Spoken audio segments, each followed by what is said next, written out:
আসসালামু আলাইকুম। আজকে আমরা জানবো যে কেন আসলে একটা রাষ্ট্রে ক্ষমতার যে বিভাজন এটা দরকার।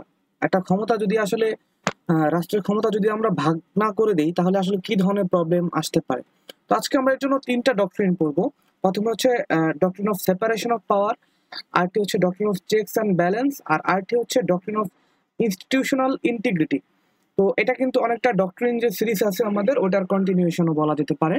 তো প্রথমে আমরা যদি বলি আমাদের রাষ্ট্রে কিন্তু আমরা দেখবো যে আমরা ট্রাইপার্টাইট ডিভিশন অফ গভর্নমেন্টাল পাওয়ার যেটা আছে আমরা ৩টি ভাগে ভাগ করেছি আমাদের যে রাষ্ট্রের পাওয়ার সিস্টেমটা। এরপর আমরা দেখবো যে কিভাবে আমরা হারমোনাইজেশন করেছি, যে সেপারেশন অফ পাওয়ার এবং চেকস অ্যান্ড ব্যালেন্স যে থিওরিটা আছে এই দুইটা ডক্ট্রিনের মধ্যে আমরা কিভাবে একটা ভারসাম্য আনতে পেরেছি। তো শুরুতেই যদি আমরা একটা ডিভিশন দেখি যে রাষ্ট্রে আসলে ৩টা অর্গানের কাজ কি। তো আমরা ৩টি স্বতন্ত্র শাখায় ভাগ করেছি যাতে হচ্ছে ক্ষমতা যেটা আছে এটা যেন আহ, একটি ব্যক্তি কিংবা একটি গোষ্ঠীর হাতে এটা যেন কনসেন্ট্রেশন বা কেন্দ্রীভূত না হয়। তো লেজিসলেটিভ যা আছে আইন প্রণয়নকারী ক্ষমতা আমরা লেজিসলেটরকে দিয়েছি। এছাড়া রাষ্ট্রের আইন কার্যকর এবং বাস্তবায়নের ক্ষমতা আমরা দিয়েছি হচ্ছে নির্বাহী বিভাগকে, যেমন প্রাইম মিনিস্টার, ক্যাবিনেট আছে, প্রেসিডেন্ট আছেন এখানে।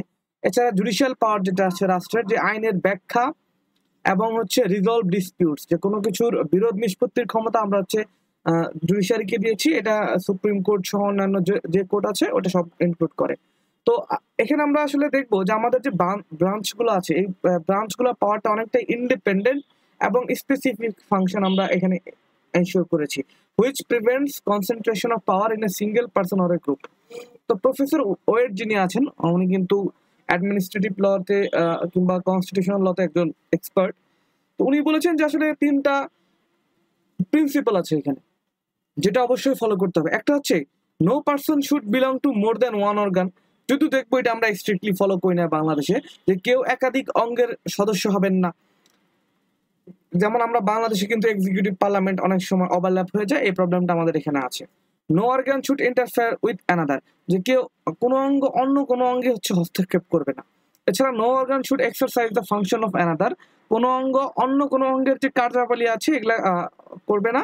তো মূল কথা হচ্ছে যে ৩টা শাখার ৩টা আলাদা কাজ আছে, আলাদা এবং স্বতন্ত্র থাকলেই তাদের মাঝখানে যে ক্ষমতার যে কেন্দ্রীভবন এটা কিন্তু রোধ হবে। তো এটা যদি আমরা ভাগ না করি কার দায়িত্ব কি আসলে এটা কিন্তু বোঝা অনেকটা কঠিন হয়ে যাবে, এটা অনেক প্রবলেম ক্রিয়েট করবে। তো এই যে সেপারেশন অফ পাওয়ার যে ডক্ট্রিনটা আছে এই ডক্ট্রিনটা অরিজিনটা কোথায়, এটা কিন্তু প্রাচীন যে দর্শন আছে প্রাচীন দর্শনে আমরা দেখতে পারবো। অ্যারিস্টটল, পলিবিয়াস কিংবা সিসেরো যারা আছে ওনারা কিন্তু একটা ব্যালেন্সড গভর্নমেন্টের কথা বলেছেন, যেখানে একটা সুষম শাসন ব্যবস্থা থাকবে। এছাড়া জন লক আছেন উনি কিন্তু বলেছেন যে ডিভাইড দ্য গভর্নমেন্টাল পাওয়ার। তো সেপারেশন অফ পাওয়ার যে ডক্ট্রিনটা এটা অনেক সময় ডিভিশন অফ পাওয়ার নামেও অ্যাপ্রোপ্রিয়েটলি বলা হয়, যে ক্ষমতার জাস্ট আমরা সেপারেটলি এক এক অর্গানকে ভালো মতো ভাগ করে দিলাম। তো উনি কিন্তু ৩ ভাগে ভাগ করেছিলেন, লেজিসলেটিভ, এক্সিকিউটিভ এবং ফেডারেটিভ। ফেডারেটিভ পাওয়ার মানে উনি হচ্ছে ফরেন অ্যাফেয়ার্স ডিল করার যে ক্ষমতা আছে, যে বৈদেশিক সম্পর্ক কি হবে এটার কথা উনি বলেছেন। এছাড়া মন্টেস্কু আছে, উনি হচ্ছে ধরতে গেলে সেপারেশন অফ পাওয়ারের প্রধান প্রবক্তা। তো উনি ওনার যে স্পিরিট অফ দ্য লস বইটা আছে 1748 সালের, উনি বলছেন যে আর্গুড দ্যাট এটা এই যে সেপারেশন অফ পাওয়ার যেটা আছে এটা ইন্ডিভিজুয়াল লিবার্টি প্রোটেক্টের ক্ষেত্রে দরকার। আর থ্রি পাওয়ার যেটা আছে it must be separated and exercised by different organ. যে ৩টা ভিন্ন অর্গান যেটা আছে ৩টা ভিন্ন অর্গান হচ্ছে পাওয়ার যেগুলো আছে এটা পৃথক করতে হবে ক্ষমতা। তো ওনার একটা খুব ফেমাস উক্তি আছে, there is no liberty if the judicial power is not separated from the executive and the legislative. উনি বলছেন এরকম যে যদি বিচার বিভাগ আইন প্রণয়নকারী এবং নির্বাহী ক্ষমতা থেকে পৃথক না হয় তাহলে কোনো স্বাধীনতা আমরা নাই। তো এই ক্ষেত্রে কিন্তু লর্ড অ্যাক্টনের একটা উক্তি আমরা বারবার বলি, যে কাউকে যদি নিরঙ্কুশ ক্ষমতা দেওয়া হয় তার স্বৈরাচার হওয়ার সম্ভাবনা অনেক বেশি থাকে, সে করাপ্ট হওয়ার যে সম্ভাবনা এটা কিন্তু অনেক বেশি থাকে। তো জেমস মেডিসন এই ক্ষেত্রে আপনারা জানেন আমেরিকান জুরিসডিকশনে উনি কিন্তু one of the founding father's. তো উনি বলছেন যে এখানে আমেরিকান যে সিস্টেমটা চেকস অ্যান্ড ব্যালেন্সের সিস্টেমটা কার্ল জে ফ্রিডরিক কিংবা জেমস ম্যাডিসন দুইজনে বলছেন ইন্ডিপেন্ডেন্ট ইয়েট ইন্টারডিপেন্ডেন্ট, স্বাধীন হবে বাট একে অপরের উপর যে নির্ভরশীল এই জিনিসটা কিন্তু থাকবে, একদম আহ, বাদ দেওয়া যাবে না যে পরস্পর নির্ভর শাখা যেটা থাকবে। তো উনি টিরানি যেটা আছে টিরানির একটা সংজ্ঞা দিয়েছেন, the accumulation of all powers May justly pronounced very definition of টিরানি। যদি একটা অর্গানের কাছে একদম সকল পাওয়ার অ্যাকুমুলেট হয়ে যায়, কেন্দ্রীভূত হয়ে যায়, তো এটাকে উনি বলেছেন টিরানি। তো কার্ল যে ফ্রিডরিক কিন্তু এই ক্ষেত্রে বলেছেন যে even in the United States, আমেরিকাতেও হচ্ছে মানে যুক্তরাষ্ট্রেও কিন্তু strict separation is not followed. একদম ওয়াটার টাইট কম্পার্টমেন্ট, এটাকে বলে ওয়াটার টাইট কম্পার্টমেন্টালাইজেশন কিন্তু ওইখানেও নাই, একদম রিজিড প্রোটেকশন দিব এরকম হবে না। তো ওইখানে যে ডক্ট্রিনটা আছে এটাকে বলে doctrine of checks and balances. তো এটার সাথে একটা রিলেটেড ডক্ট্রিন আছে, এটাকে বলে ডক্ট্রিন অফ ইনস্টিটিউশনাল ইন্টিগ্রিটি। এটা হচ্ছে প্রত্যেকটা ব্রাঞ্চের ডিস্টিংক্ট যে রোল আছে, আলাদা আলাদা ফাংশন, এটা আমরা প্রিজার্ভ করব, কিন্তু এটা হচ্ছে কনস্টিটিউশনাল যে অর্গানটা আছে এটার স্কিমটা আমরা অবশ্যই রক্ষা করতে চেষ্টা করব। তো এখানে যদি আমরা শেষ পর্যন্ত বলি যে এই যে প্রাচীন কাল থেকে কিন্তু এই যে ভারসাম্যর যে নীতিটা মন্টেস্কু কিংবা মেডিসন ওনাদের হাত ধরে এই নীতিটা কিন্তু বিকশিত হয়েছে। তো এইখানে এই সেপারেশন অফ পাওয়ার এক্সারসাইজ করতে গেলেই চেকস অ্যান্ড ব্যালেন্সের কথাটা একদম ইমিডিয়েটলি সাথে সাথে আসবে। তো এরপরে যদি আমরা কম্পারেটিভ সেটিংসে আলোচনা করি, যে একটা হচ্ছে ইউকে তে আসলে কি হয় কিংবা ইউএসএ তে কি হয়। ইউকে তে এই যে পাওয়ারটা, এই ডিভিশনটা একদম স্ট্রিক্ট না, কড়া বিভাজন যেটা আছে অ্যাবসেন্ট আছে। তার মেন কারণ কি, এখানে যারা মন্ত্রী আছে মানে সংসদ সদস্য মন্ত্রী একই, মিনিস্টার উনি পলিসি ফ্রেম করেন, আবার পার্লামেন্টে উনি সিট করেন, যেটা বাংলাদেশে আমরা দেখবো যে আলটিমেটলি এমপি যারা আছেন তারাই, তাদের মধ্যেই মানে কিছু মানুষ হচ্ছে ওনারা হচ্ছে মন্ত্রী হন। তো এই যে মিউচুয়াল একটা সিস্টেম আছে। তা মোনার্ক যেটা আছে যে উনি প্রত্যেকটা অর্গানের সাথে যুক্ত, এটার সেম হচ্ছে আমাদের রাষ্ট্রপতি। আমাদের রাষ্ট্রপতি কিন্তু দেখবো ওনার ওয়াইড একটা পাওয়ার আছে কনস্টিটিউশনে, যে রাষ্ট্রের 3টা অর্গানেই ওনাকে রুল মেকিং ক্ষমতা দেওয়া হয়েছে, কিংবা অন্যান্য অ্যাপয়েন্টমেন্ট পাওয়ার ওনার অনেক বেশি। হাউস অফ লর্ডস যেটা ছিল আগে সর্বোচ্চ আদালত হিসেবে ফাংশন করতো, ওটা লেজিসলেটর এবং হাইয়েস্ট কোর্ট দুইটা হিসেবে ফাংশন করতো, যদিও এখন এটাকে অ্যাবলিশ করে দেওয়া হয়েছে বর্তমানে, ওদের 2005 সালের পরে সুপ্রিম কোর্ট এস্টাবলিশ করা হয়েছে। তো আলটিমেটলি এই যে ডক্ট্রিনটা এটা ইউকে একদম প্র্যাকটিক্যালি কখনো অ্যাডপ্ট করে নাই। অন্যদিকে ইউএসএ থেকে আমরা দেখবো যে সেপারেশন অফ পাওয়ারের মেইন প্রবক্তা হচ্ছে তারা। ইউএস সংবিধান আপনারা জানেন যে দুনিয়ার সবচেয়ে ছোট সংবিধানের মধ্যে একটা। তো ওদের যে প্রথম 3টা আর্টিকেল আছে, 3টা আর্টিকেলে আমরা দেখবো রাষ্ট্রের 3টা অর্গানকে এস্টাবলিশ করে তাদের ফাংশনের কথা বলা আছে। যে আর্টিকেল 1-এ লেজিসলেচারের কথা বলা আছে, তারপর হচ্ছে 2-এ এক্সিকিউটিভ, 3-এ জুডিশিয়াল, এই যে পাওয়ারটা। এখন আলটিমেটলি আমরা দেখবো এট দ্য সেম টাইম এখানে কিন্তু আবার ইউএস সংবিধানেও যে একদম কোনো চেকস অ্যান্ড ব্যালেন্স নাই, ব্যাপারটা এরকম না। যেমন প্রেসিডেন্ট চাইলে হচ্ছে কংগ্রেস যদি কোনো ল পাস করে এটাকে ভেটো দিতে পারবে, আবার সুপ্রিম কোর্ট যদি চায় যে কোনো কিছুকে আনকনস্টিটিউশনাল ঘোষণা এটা করতে পারবে, আবার কংগ্রেস চাইলে প্রেসিডেন্টকে অপসারণ করার যে ক্ষমতা এটা কিন্তু কংগ্রেসের আছে। তো ইউএসএ তেও একদম এই পাওয়ার যেটা আছে যে Congress can impeach and remove president আর ফেডারেল জাজেস। তো জাজদের উপর যে নিয়ন্ত্রণ এটা কংগ্রেসের আছে। তো একদম পুরো 3টা অর্গানকে আমরা দেখলাম চেকে রাখতেছি। ইন্ডিয়াতেও সেম, ইন্ডিয়াও হচ্ছে অনেকটা চেকস অ্যান্ড ব্যালেন্স যে নীতি এটা নিয়েছে। যেমন ওদের হচ্ছে জাস্টিস চন্দ্রচূড় ইন্দিরা গান্ধী ভার্সেস রাজনারায়ণ কেশও বলেছিলেন যে আসলে চেকস অ্যান্ড ব্যালেন্স যেটা আছে এটা আমাদের অবশ্যই সবসময় এমফাসিস যেটা আছে এটা দিতে হবে। তো ইউকে তে আমরা দেখবো একটা ফিউশন সিস্টেম আছে, আর ইউএসএ তাহলে আমরা দেখলাম একটা স্ট্রিক্ট সেপারেশন মোড আমরা ফলো করেছি। আবার ইন্ডিয়াতে হচ্ছে চেকস অ্যান্ড ব্যালেন্স যে সিস্টেম এটা আছে এটা বাংলাদেশে আমরা ফলো করেছি। এছাড়া আমরা যদি পজিটিভ এবং নেগেটিভ অ্যাসপেক্ট দেখি, তো সেপারেশন অফ পাওয়ারকে আমরা 2টা দৃষ্টিভঙ্গি বা লেন্সে দেখতে পারি। একটা হচ্ছে এটার পজিটিভ রোলটা আসলে কি, আর নেগেটিভ রোলটা কি। পজিটিভ রোলগুলো কি, এটা টিরানি যেটা আছে যে স্বৈরাচার যেটা আছে এটা প্রতিরোধ করবে, একটা অঙ্গ যেন ডমিনেন্ট না হয়ে যায় এটা চেষ্টা করে। এছাড়া প্রোটেক্টস ইন্ডিভিজুয়াল লিবার্টি, যে ব্যক্তি স্বাধীনতা যেটা আছে সরকারি স্বেচ্ছাচারী ক্ষমতা থেকে ব্যক্তি স্বাধীনতাকে রক্ষা করে। অন্যদিকে জবাবদিহিতা বৃদ্ধি করে এটা।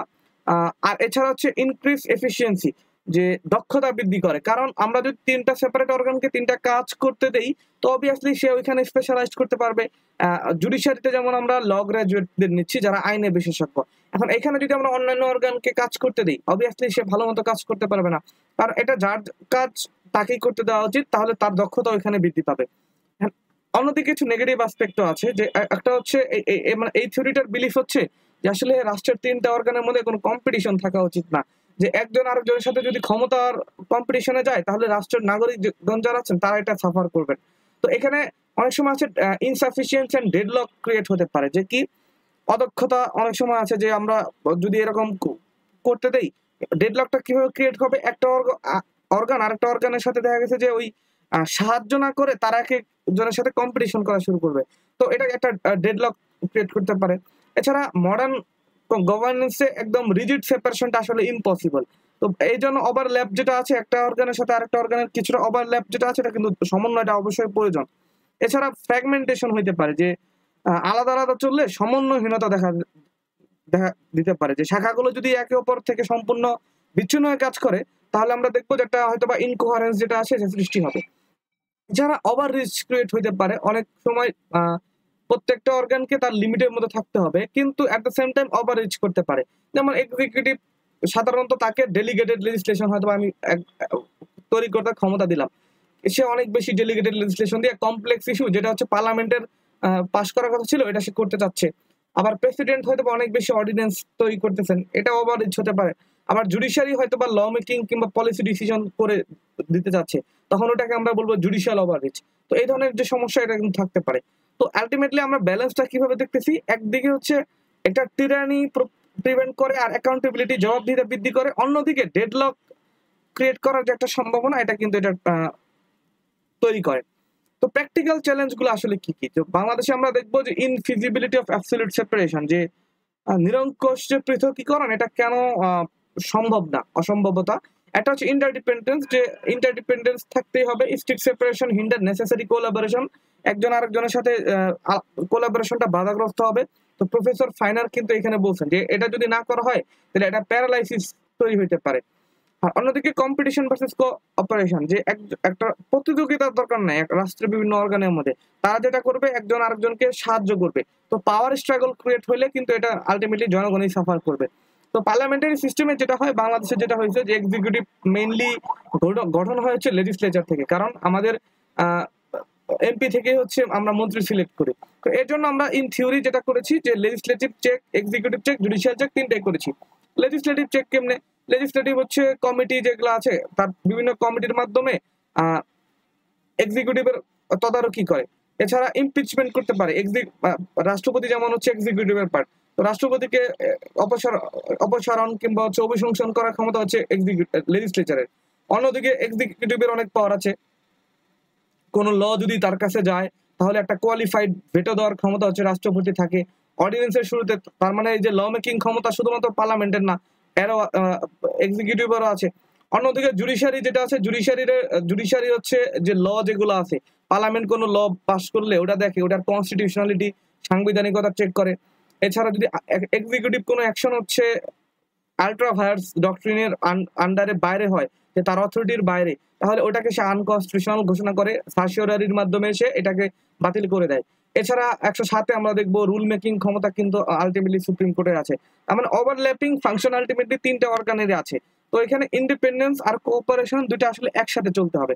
এছাড়া বাংলাদেশে তাহলে আমরা যদি কনসেপচুয়াল ফ্রেমওয়ার্কে আলোচনা করি, তাহলে আমরা বাংলাদেশেও সেম লেজিসলেচার ল মেকিং করতেছে পার্লামেন্ট, এক্সিকিউটিভ হচ্ছে অ্যাডমিনিস্ট্রেশন এবং এনফোর্সমেন্টে যাচ্ছে, আর জুডিশিয়ারি হচ্ছে বিচার করতেছে, ব্যাখ্যা করতেছে। তো এখানে চারটা কি ফিচার দেখতে পারি। একটা হচ্ছে আমরা একটা ডিফাইন্ড বাউন্ডারিজ, প্রত্যেকটা অর্গানের আলাদা আলাদা একটা সীমা আমরা বলে দিয়েছি, সীমানা নির্ধারণ করে দিয়েছি। আবার একই সাথে তিনটা অর্গানকে আমরা একটা স্বায়ত্ত শাসনের ক্ষমতা দিয়েছি, যে একটা অর্গান আরেকটা অর্গানে হচ্ছে যে ইন্টারফারেন্স এটা করবে না। আর মিউচুয়াল অ্যাকাউন্টেবিলিটি, পারস্পরিক জবাবদিহিতা, একটা অর্গান যদি কোনো ভুল করে আরেকটা অর্গান হচ্ছে তার জবাবদিহিতা এনশিওর করবে। তো রেশনালে আসলে কি কি, এখানে রেশনালে আমরা কিছুটা পড়ে এসেছি এর আগেও, যে ক্ষমতার কেন্দ্রীকরণ রোধ করে, ব্যক্তি স্বাধীনতা সুরক্ষা করে, দায়িত্বশীল শাসন ব্যবস্থা প্রতিষ্ঠা করে, এছাড়া স্বেচ্ছাচারী ক্ষমতা যেটা আছে এটা প্রিভেন্ট করে। তো বাংলাদেশেও আমরা তাহলে কি করছি, বাংলাদেশেও আমরা not applied in rigid absolute ফর্মে আমরা সেপারেশন অফ পাওয়ার যে ডক্ট্রিনটা আছে এটাকে অ্যাপ্লাই করতেছি না। তো it is harmonised with checks and balances to suit the parliamentary system. Parliamentary সিস্টেমের যে সিস্টেমটা ইউএস এর মতো একদম না, আবার ইউকের মতো না, আমরা একটা ব্যালেন্স আমরা নিশ্চিত করতে চেয়েছি। তো এই সিস্টেমটাকে বলা হয় functional distribution of power. Functional distribution মানে হচ্ছে এটাই যে আমরা বললাম যে ডিভিশন অফ পাওয়ার বলা যেতে পারে, যে ডিফাইন্ড রোল আছে, প্রত্যেক রাষ্ট্রের প্রত্যেকটা অর্গানের স্বতন্ত্র ভূমিকা আমরা বলে দিব, but at the same time mutual accountability, যে একটা অর্গান আরেকটা অর্গানের যে জবাবদিহিতা এটা কিন্তু এনশিওর করবে। তো আমাদের এখানে শুরুতে আমরা করেছিলাম পার্লামেন্টারি ফর্ম সিস্টেমে কনস্টিটিউশনের আন্ডারে, বাট পরে আবার হচ্ছে আমরা প্রেসিডেন্সিয়াল ফর্মে সুইচ করেছিলাম 4th অ্যামেন্ডমেন্টের মাধ্যমে। আবার সর্বশেষ আমরা হচ্ছে 12th অ্যামেন্ডমেন্টের মাধ্যমে কিন্তু পার্লামেন্টারি যে ফর্ম এখানে কিন্তু আমরা ফিরে এসেছি। তো এখানে আলটিমেটলি আমরা দেখলাম যে এক্সিকিউটিভ যেটা আছে, এক্সিকিউটিভটা is drawn from and accountable to legislature, যে লেজিসলেচার থেকেই তৈরি হয়, লেজিসলেচারের কাছে তার যে জবাবদিহিতা এটা বাধ্য হয়। তো ইনহারেন্ট ওভারল্যাপ যেটা আছে, একটা অর্গান আর একটা অর্গানের মধ্যে একটা স্বাভাবিকভাবে সংমিশ্রণ, এটা আমাদের এখানে আছে। তো এছাড়া বাংলাদেশের কনস্টিটিউশন আমরা দেখবো যে আমরা বিভিন্ন আর্টিকেল এখানে ভাগ করে দিয়েছি যে কিভাবে একটা অর্গান আরেকটা অর্গানের উপর ইফেক্ট ফেলতে পারে। যেমন আমরা আর্টিকেল 65 হচ্ছে ডিফাইন করে দিয়েছি রোলটা, যে লেজিসলেচারের যে পাওয়ারটা, আইন তৈরি করার ক্ষমতা পার্লামেন্টের বা জাতীয় সংসদের। এছাড়া যদি প্রেসিডেন্ট এক্সিকিউটিভের পার্টি ওনাকে রিমুভ কিংবা ইমপিচমেন্ট কিংবা রিমুভাল করতে পারবে। এছাড়া আর্টিকেল 76 অনুযায়ী পার্লামেন্টে বিভিন্ন কমিটি গঠন করা যায়। তো এই কমিটি গঠন করে এগুলা কিন্তু মিনিস্টারদের যে এক্সিকিউশন অফ ল কিংবা মিনিস্টারদের কার্যকারিতা এই জিনিসটা চেক করা যায়। ওনাদের কিন্তু আর্টিকেল 70 অনুযায়ী ওনার কিছু প্রিভিলেজ আছে। আবার ওনাদের দেখবো এখানে দেখবো কিছুটা জুডিশিয়াল ফাংশনও আছে, কারণ এখানে ওনারা অন ওথ কিছু এক্সামিন করতে পারে কিংবা কিছু ডকুমেন্ট ওনারা চাইতে পারে 78-এ। এছাড়া তবে আমাদের এখানে সবচেয়ে মেইন বারটা হচ্ছে আর্টিকেল 70। আর্টিকেল 70 থাকার কারণে এক্সিকিউটিভ আর পার্লামেন্টের যে মাঝখানে ডিভিশনটা এটা অনেকটা ব্লার হয়ে গেছে, যার কারণে আমরা দেখবো যে আমরা এক্সিকিউটিভের যে রেসপন্সিবিলিটি, মিনিস্টেরিয়াল রেসপন্সিবিলিটি কিন্তু আমরা নির্ধারণ আলটিমেটলি ইস্যু করতে পারিনি। এক্সিকিউটিভের ক্ষেত্রে আমরা সেম, এক্সিকিউটিভ প্রাইম মিনিস্টার যে আছে ওনার আন্ডারে 55(2)-তে বলা আছে যে প্রজাতন্ত্রের রিয়েল এক্সিকিউটিভ হচ্ছেন প্রাইম মিনিস্টার। এছাড়া 55(4) অনুযায়ী রাষ্ট্রপতির নামে সকল ব্যবস্থা গৃহীত হবে। তো প্রেসিডেন্টকে আমরা বলতেছি কনস্টিটিউশনাল হেড অফ স্টেট। তো ওনার রোলটা অনেকটাই সেরেমোনিয়াল, যে একমাত্র শুধুমাত্র জাস্ট টিটুলার হেড ওনাকে বলছি, বাট প্রেসিডেন্টের অনেক ক্ষমতা আছে। উনি রেমিশন কিংবা পার্ডন যে ক্ষমতা আছে, ক্ষমা করে দেওয়ার ক্ষমতা থাকে। এছাড়া অধ্যাদেশ প্রণয়ন ক্ষমতা আছে, যুদ্ধকালীন সময় ওনার কিছু ক্ষমতা আছে। তারপরে হচ্ছে ওনার কিন্তু জুডিশিয়াল অ্যাপয়েন্টমেন্ট কিংবা অন্যান্য যে পাওয়ার এগুলো কিন্তু অনেক ওয়াইড আমরা দেখবো। অন্যদিকে জুডিশিয়ারিকে আমরা বলতেছি guardian of the constitution. Supreme court এবং সাবঅর্ডিনেট কোর্ট মিলে এটা গঠিত হয়। এছাড়া বিভিন্ন স্পেশাল ট্রাইব্যুনাল আছে। তো আমাদের আর্টিকেল 22 যেটা আছে, 22 অনুচ্ছেদে বলা আছে যে বিচার বিভাগ থেকে নির্বাহী বিভাগ পৃথক করতে হবে। তো মাজদার হোসেন কেসে আমরা দেখবো এটার ডিরেকশন আছে অনেকগুলা। এছাড়া আমাদের আর্টিকেল 7 অনুযায়ী কনস্টিটিউশন সুপ্রিম। তো আমরা এখানে চেকস এন্ড ব্যালেন্সে আলটিমেটলি কেন বলতেছি যে চেকস এন্ড ব্যালেন্স মানে সংবিধানের আন্ডারে সবারই কাজ করতে হবে, তিনটা অর্গানেরই আমি চেক করব আন্ডার দ্য কনস্টিটিউশনাল সিস্টেম। তো প্রত্যেকটা অর্গানই আসলে তার কাজগুলো করতেছে কিনা এটা চেক করার দায়িত্বটা হচ্ছে আলটিমেটলি জুডিশিয়ারি চেকটা করে থাকে। তো এছাড়া আমরা দেখবো যে সুপ্রিম কোর্টের রুল মেকিং ক্ষমতা আছে, কিংবা সুপ্রিম কোর্ট 111 অনুযায়ী যদি কোনো জাজমেন্ট দেয় এটা কিন্তু হচ্ছে সকল কোর্টের জন্য আইন হিসাবে গণ্য হয়, বাইন্ডিং প্রেসিডেন্ট হিসাবে কাজ করে। আর সবচেয়ে বড় যে পাওয়ারটা যে দেওয়া আছে এটা হচ্ছে 102-তে রিট, বিভিন্ন 5 ধরনের রিট ইস্যু করার ক্ষমতা আমরা দেখবো সুপ্রিম কোর্টকে এখানে কিন্তু দেওয়া হয়েছে, যার মাধ্যমে সে এক্সিকিউটিভ এবং পার্লামেন্টের যে দায় এটা কিন্তু সে নির্ধারণ করে। আর সর্বশেষ আপিলের ডিভিশনকে 104-এ আমরা দেখবো কমপ্লিট জাস্টিস করার যে ক্ষমতা এটা কিন্তু দেওয়া হয়েছে। তো আমরা যদি আমাদের গুরুত্বপূর্ণ মামলাগুলো পড়ি, এখানে 4-5টা গুরুত্বপূর্ণ মামলা আছে। এক্সামে আসলে নাম্বার সংবিধানে অনেকে সাধারণত বলে থাকেন সংবিধানের ক্ষেত্রে সবচেয়ে বড় সমস্যা হয় কি যে একটা নির্দিষ্ট বইতে সকল কিছু একসাথে গোছানো পাওয়া যায় না। যেমন কেস ল হয়তো এক জায়গায় এক এক বইতে এক অংশ ভালো থাকে, এর জন্য অনেকের পড়তে ঝামেলা হয়। এর জন্য আমি প্রত্যেকটা ক্লাসে চেষ্টা করি যে কেস ল গুলো ইনকর্পোরেট করে দেওয়ার জন্য। আশা করি এগুলা যদি নোট করেন অনেকটা হেল্প পাবেন। তো Mujibur Rahman versus government of Bangladesh যে কেসটা আছে এখানে কিন্তু বলা আছে যে সংবিধান সাপোজ আমাদের রাষ্ট্রের জুডিশিয়াল পাওয়ার, যেমন আমাদের ইউএসএ তে দেখলাম আর্টিকেল 3-তে হচ্ছে ডাইরেক্ট বলে দেওয়া আছে জুডিশিয়াল পাওয়ারটা সুপ্রিম কোর্টের কাছে থাকবে, কিন্তু আমাদের কিন্তু কোনো আর্টিকেলে এরকম বলে দেওয়া নাই। তো মুজিবুর রহমান কেসে কিন্তু ডাইরেক্ট বলা আছে, যদিও আমরা স্পষ্টভাবে উল্লেখ না করি, তবে সুপ্রিম কোর্ট এবং সাবঅর্ডিনেট কোর্টই হচ্ছে যে আলটিমেটলি রাষ্ট্রের জুডিশিয়াল পাওয়ারের যে ভান্ডার, repository of the judicial power of the state due to their prior existence and 4th schedule. এখানে তো প্রায়র এক্সিস্টেন্স মানে আলটিমেটলি সংবিধানের আগেও তো হাইকোর্ট ডিভিশন ছিল অন্যান্য ইয়ার আন্ডারে, তো জুডিশিয়াল পাওয়ার যে কার কাছে থাকবে এটা তো বোঝাই যাচ্ছে। অন্যদিকে স্পেশাল রেফারেন্স 1 যেটা আছে এটা পার্লামেন্ট বয়কট কেস নামে পরিচিত। আমাদের আর্টিকেল 106 অনুযায়ী অ্যাডভাইজারি জুরিসডিকশনের আন্ডারে এই কেসটা হয়েছিল। তো এখানে বলা হয়েছিল যে though the constitution got distribution of power, আমরা পাওয়ার ডিস্ট্রিবিউট করেছি, it does not envisage a separation of power in rigid form। যে কি আমরা হচ্ছে এই যে ক্ষমতাটা আমরা বিতরণ করেছি কিন্তু এটা রিজিড সেপারেশন ফর্মে আমরা করিনি, যে প্রত্যেকটা কনস্টিটিউশনাল অর্গান তার যে কনস্টিটিউশনাল লিমিট আছে, তার সাংবিধানিক যে একটা সীমাবদ্ধতা ওটার মধ্যে সে আবদ্ধ। তো এই যে সুপ্রিম কোর্ট যে তার জুডিশিয়াল রিভিউর যে পাওয়ার এটার মাধ্যমে কিন্তু পার্লামেন্ট বা এক্সিকিউটিভকে তার সংবিধানের যে সীমা এটার মধ্যে রাখে, বাট দ্যাট ডাজন্ট মিন যে জুডিশিয়ারির অবস্থান অন্যান্য দুইটা অর্গানের উপরে অবস্থান করতেছে। তো এটাকে আমরা বলতেছি কো ইকুয়াল অর্গান, যে অন্যান্য অর্গানের মতোই সে একটা অর্গান, কিন্তু জুডিশিয়ারি অর্গানটা আলটিমেটলি চেক এন্ড ব্যালেন্স করানোর ক্ষেত্রে সবচেয়ে ক্রুশাল আমার কাছে যেটা মনে হয়। তো অন্যদিকে মাজদার হোসেন কেসও কিন্তু বলা হয়েছিল যে জুডিশিয়াল ইন্ডিপেন্ডেন্সটা হচ্ছে একটা basic feature of the constitution. তো সেপারেশন অফ জুডিশিয়ারি মেনটেন করার ক্ষেত্রে এই জুডিশিয়াল ইন্ডিপেন্ডেন্সটা অনেক ক্রুশাল। অন্যদিকে আমরা যদি আরো কেস পড়ি, বাংলাদেশ ভার্সেস আফতাবউদ্দিন যে কেসটা আছে, এখানে যেটা বলা হয়েছিল যে the division of power is not absolute under the constitution. আমাদের যে এখানে যে ডিভিশনটা, এটা কোনো পরিস্থিতিতেই অ্যাবসলিউট না। যেমন এক্সিকিউটিভের কিছু ক্ষেত্রে আইন বানানোর ক্ষমতা দেওয়া আছে, আবার পার্লামেন্ট চাইলে অনেক ক্ষেত্রে এক্সিকিউটিভকে ফল করাইতে পারে কিংবা তার অ্যাকশন গুলা রিভিউ করতে পারে স্ট্যান্ডিং কমিটির মাধ্যমে। আবার জুডিশিয়ারি তার নিজের জন্য রুল মেক করতে পারে, কিংবা এক্সিকিউটিভ কিংবা পার্লামেন্টের কোনো কাজকে সে অসাংবিধানিক ঘোষণা করতে পারে। তো এই যে ক্ষমতাগুলা, এটা যেটা কথা বলে এটা হচ্ছে mutual checks and not rigid separation, যে পরস্পর আরেকটাকে চেক করবে, কিন্তু এখানে অ্যাবসলিউটলি বলা নাই। তো ব্লাস্ট ভার্সেস বাংলাদেশ কেসে এটা বলা আছে যে আলটিমেটলি যে parliament authority to review executive ministerial activities গুলোকে পার্লামেন্ট রিভিউ করবে। তো কনক্লুশনে যদি আমরা যাই, আসলে এখানে আমাদের যে বাংলাদেশে সেপারেশন অফ পাওয়ারটা is not applied in a rigid absolute form. Pragmatically, বাস্তবিক অর্থে আমরা harmonised with checks and balance. তো পার্লামেন্টারি সিস্টেমে আমরা চেকস এন্ড ব্যালেন্সটা এনশিওর করতে চেয়েছি। আর জুডিশিয়াল রিভিউ হচ্ছে যে কনস্টিটিউশনাল সুপ্রিমেসির যেটা আছে, এটাকে আমরা বলতেছি যে এনশিওর করার মোক্ষম অস্ত্র আমরা বলতে পারি। তো আমরা এখানে ফাংশনাল ডিস্ট্রিবিউশনের কথা বারবার বলতেছি। ফাংশনাল ডিস্ট্রিবিউশন মানে সিম্পলি এটাই যে প্রত্যেকের আলাদা সংজ্ঞায়িত কিছু ভূমিকা থাকবে, নির্দিষ্ট ভূমিকা থাকবে, আর একটা অপরকে মিউচুয়াল চেকস এর মধ্যে রাখবে।